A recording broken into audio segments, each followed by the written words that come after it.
So in this video, I'd like to compare those three methods that we use to solve these non-homogeneous equation. Let me move down a little bit so they can see it what it says. Or I'm going to move those titles below. Alright, it's better. First method, and that was rather theoretical method, but as long as you can factor it, it's practical, was the following. If we think about degree 2, order 2, and we have like this, if you factor the given operator into this form, then obviously we can go through like this. The integrating factor operator. So if I use this operation and operator notation, like this e to the capital PX, like this, if you hit this operator from the left like this, kind of annihilates this part, pretty much, not exactly, and then you can do it again to strip them off. So this works all the time. For all situations, as long as you can factor it as a practical method.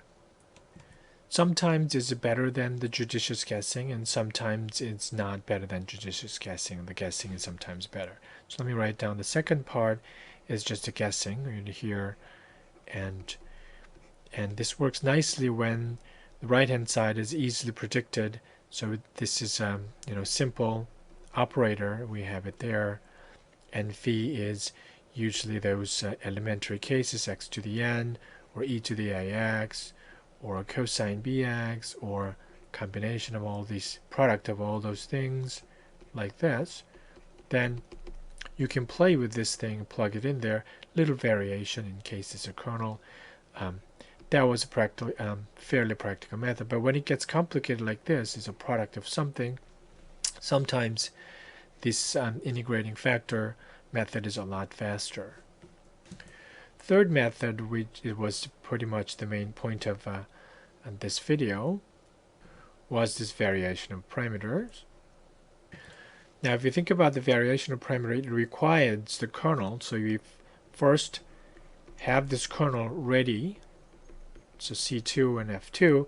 That's pretty much comparable to this part here. You have a factorization, and that's pretty much the same thing as saying we have a kernel ready. So these two part, factorization part, is kind of equivalent to having this kernel ready. So if you compare this 1 and 3, that part is pretty much equivalent. In this part, you don't need a kernel just to find one solution in a particular solution. If you are interested in a particular solution in there, like this, then you do not need the kernel. So that's the good part here. But if you want the general solution, you want the kernel. Yeah, looking for a particular solution in the simple cases like this, this is still a good one. If not, we're comparing this 1 and 3 here. So let's look at here what we have learned is that we can just consider this matrices F1 and F2, the matrix, and the second row in this 2 by 2 case is going to be first derivative. If it's 3 by 3 case, you're going to have second derivative in the third row, and so on. This is unknown function of a derivative form, so you have to consider indefinite integral, and this is the right hand side. So in the earlier video I introduced 3 by 3 case here, so 2 by 2 case looks like this. So you have to solve this linear system of these unknown equations. It's guaranteed that it's going to solve nicely because of this Wronskian result is never 0 for any x, that result, so solve it nicely. Then after that you just simply find the antiderivatives, and then we have these antiderivatives.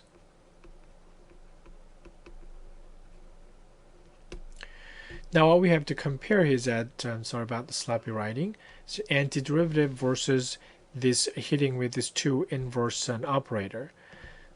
Well, here you have this, the solving the linear system is involved, but using the Cramer's rule, that is pretty straightforward calculation compared to going through, if you imagine doing this one by hand, you have to compare that. You have to go through sometimes improbable antiderivative a couple times, versus you have to deal with this antiderivative here, but it is just a one antiderivative, so it's better to separate it nicely like this than having the multiple antiderivative.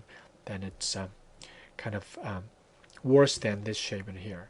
So overall, I'd like to give this plus to this method called the variation of parameters in its practicality. The shape of the answer, let me write down the shape of the answer. In this case, what we get is that our particular solution, I've been using this f0, is this antiderivative of v1 prime and v2 prime goes to the coefficient function of this f1, f2 that's coming out of the kernel. So it is pretty nice, nice shape if you think about it.